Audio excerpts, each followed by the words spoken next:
তোমাদেরকে আমি ছোট্ট একটা প্রশ্ন করি, আল্লাহ আছে কিভাবে তুমি উত্তর দিবা? আল্লাহকে কি তোমরা দেখতে পাচ্ছ? আমরা কি দেখতে পাচ্ছি? আল্লাহ কোথায় আছে? আসমানে, সাত আসমানের উপরে। তো আল্লাহ যে আছে কিভাবে তুমি একজন মানুষকে কিভাবে বুঝাবে? ধরো তুমি পড়াশোনা করছো, কি করছো? যাদবপুর মাদ্রাসায় তুমি পড়াশোনা করছো, তোমাকে জিজ্ঞাসা করা হলো যে তুমি যে পড়াশোনা করছো আল্লাহ যে আসলেই আছে কি করে প্রমাণ দিবে? আমি যা দেখতে পাই না তা আমি বিশ্বাস করি না। তুমি কি উত্তর দিতে পারবে?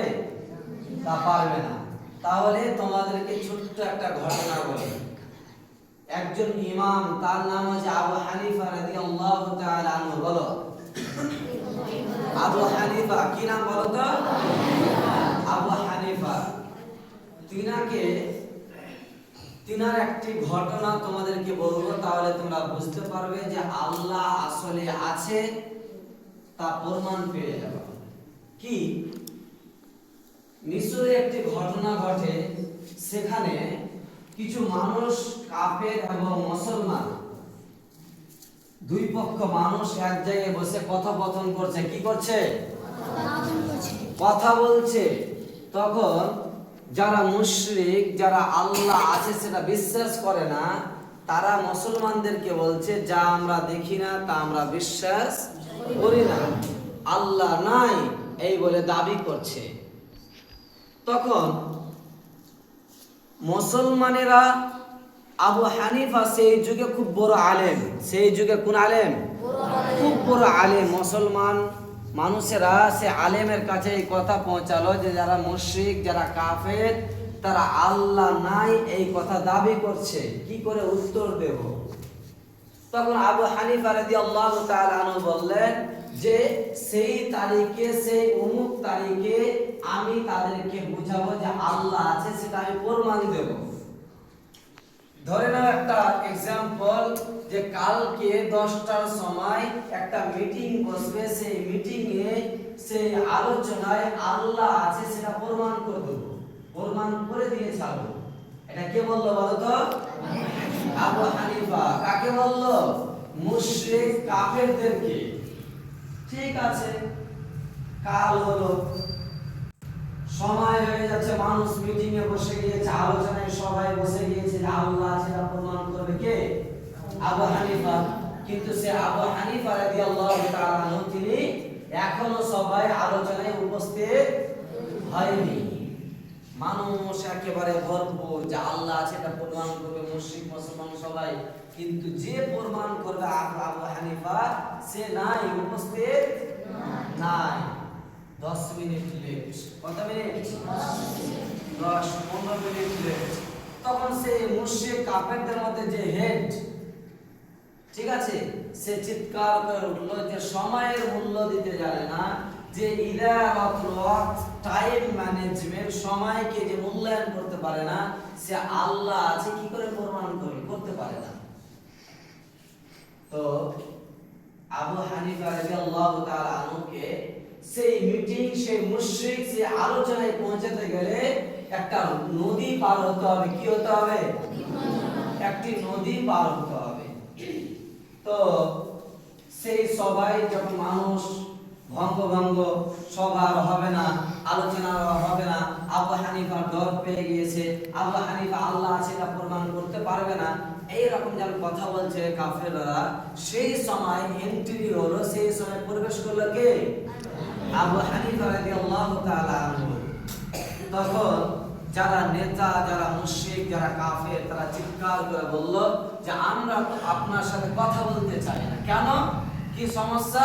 আপনি তো সময়ের মূল্য দিতে পারেন না, আল্লাহ আছে কি করে প্রমাণ করবেন? ভয়ে আপনি আসেননি। তখন আবু হানিফা রাদিয়াল্লাহু তাআলা বললেন, আমি যখন আসছিলাম, আসার সময় একটা নদী ছিল, আমার বাড়ি থেকে যদি সবাই আসতে হয় তাহলে একটি নদী পার করতে হবে। যখন নদী আসলাম, আসার সময় কোনো নৌকা দেখতে পেলাম না, আসার সময় কোনো মাঝিকে দেখতে পেলাম না, আসার সময় কাউকে দেখতে পাচ্ছি না, কিভাবে আমি এই পার থেকে ওই পার হব?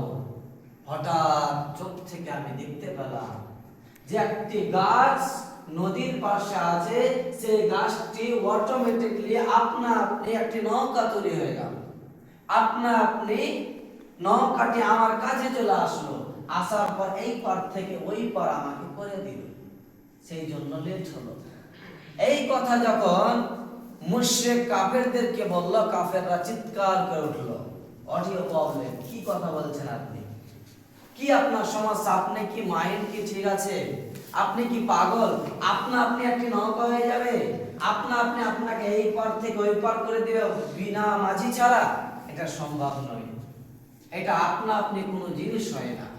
তখন আবু হানিফা বললেন, তাহলে আপনাকে বুঝাতে সুবিধা হবে, যেমন ভাবে আপনি বলছেন অটোমেটিকলি আপনা আপনি নৌকা হতে পারে না, আপনা আপনি এই পার থেকে ওই পার নদী পার হতে পারে না একজন মাঝি ছাড়া, সেম একই আল্লাহ ছাড়া, একজন মালিক ছাড়া কি করে এত বড় আসমান হয়ে যেতে পারে? আল্লাহ ছাড়া আপনি কি করে দুনিয়ার বুকে আসতে পারেন? আল্লাহ ছাড়া আপনি কিভাবে কথা বলতে পারেন? আল্লাহ ছাড়া বিনা আসমান, কোনো খুঁটি নাই, একেবারে উপরে ঝুলে আছে, কি করে হতে পারে?